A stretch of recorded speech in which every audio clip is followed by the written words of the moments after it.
राधे राधे दोस्तों, हमारे चैनल में आप सभी का बहुत बहुत स्वागत है। आज मैं आपको एक कथा सुनाने जा रही हूँ। अगर कथा पसंद आए तो वीडियो को लाइक और सब्सक्राइब करना बिल्कुल ना भूलिएगा।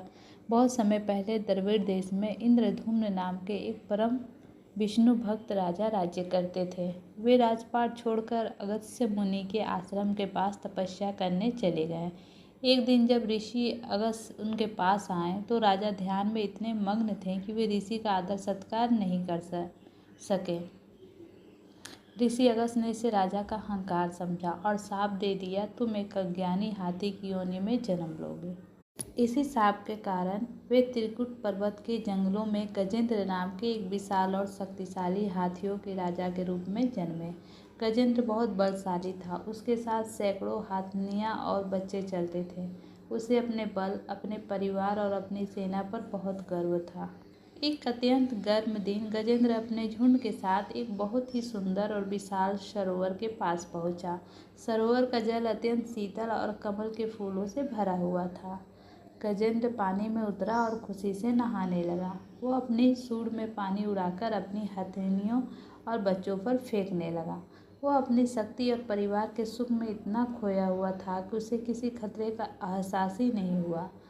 उसी सरोवर में एक विशाल और शक्तिशाली मगरमच्छ रहता था। वह पूर्व जन्म में हुहु नाम का एक गंधर्व था, जिसे देवर ऋषि के शाप के कारण मगरमच्छ बनना पड़ा था। मगरमच्छ ने पानी के अंदर ही चुपके से आकर गजेंद्र का एक पैर अपने जबड़े में दबा लिया। पैर पकड़े जाते ही गजेंद्र चौंक गया। उसे अपनी पूरी शक्ति लगाकर अपना पैर छुड़ाने की कोशिश की। मगरमच्छ उसे गहरे पानी की ओर खींच रहा था और गजेंद्र उसे बाहर जमीन की तरफ खींच रहा था। दोनों के बीच यह भयानक युद्ध 1-2 घंटे नहीं बल्कि पुराणों के अनुसार सालों तक चलता रहा। धीरे धीरे जमीन का राजा हाथी थकने लगा और पानी का राजा मगरमच्छ और शक्तिशाली होता गया। जब गजेंद्र की हिम्मत टूटने लगी तो उसने अपने परिवार और अपनी हथेलियों के बच्चों की तरफ देखा, लेकिन पानी के बढ़ते खतरे को देखकर एक एक करके सभी साथी, रिश्तेदार और हथेली उसे अकेला छोड़कर किनारे चले गए। गजेंद्र को एहसास कि जब तक वह अपने बल और अपने के सहारों पर घमंड कर रहा था, तब तक वह हार रहा था। इस संसार में कोई भी उसका सच्चा साथी नहीं है। जब हाथी का पूरा शरीर पानी में डूबने लगा और केवल उसकी सूंड ही पानी से बाहर रह गई, तब उसने अपना सारा अहंकार त्याग दिया।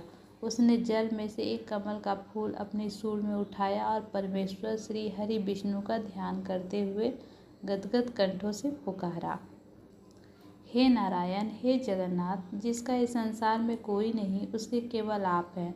मैं अपने बल, अपनी बुद्धि और अपने परिवार का अहंकार छोड़ता हूँ, मुझे इस संकट से बचा लीजिए।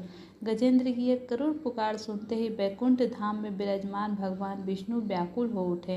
वे इतनी शीघ्रता में चले कि उन्होंने लक्ष्मी जी को भी साथ नहीं लिया और वो अपने वाहन गरुड़ पर सवार होकर तुरंत सरोवर के तट पर प्रकट हो गए। भगवान विष्णु ने बिना एक क्षण गवाए अपने सुदर्शन चक्र से मगरमच्छ का मुंह चीरकर गजेंद्र के प्राण बचाए। सुदर्शन चक्र के स्पर्श से मगरमच्छ का सांप कट गया और वह अपने दिव्य रूप में आ गया। गजेंद्र ने भगवान के चरणों में वह कमल का फूल समर्पित किया। भगवान की कृपा से गजेंद्र का पशु योनि से उद्धार हुआ और उसे मोक्ष प्राप्त हुआ। कथा की शिक्षा: अहंकार का पतन। मनुष्य को कभी भी अपने बल, धन या परिवार पर घमंड नहीं करना चाहिए, क्योंकि संकट के समय केवल ईश्वर के सच्चे साथी ही होते हैं। जब तक गजेंद्र स्वयं लड़ रहा था तब तक संकट में था। जैसे उसने पूर्ण रूप से ईश्वर के चरणों में आत्मसमर्पण किया, प्रभु पल भर में रक्षा करने पहुंच गए। अगर मुझे उम्मीद है कि आपको ये वीडियो ज़रूर पसंद आई होगी। अगर वीडियो अच्छी लगी, उपयोगी लगे तो लाइक और सब्सक्राइब ज़रूर कर दीजिएगा।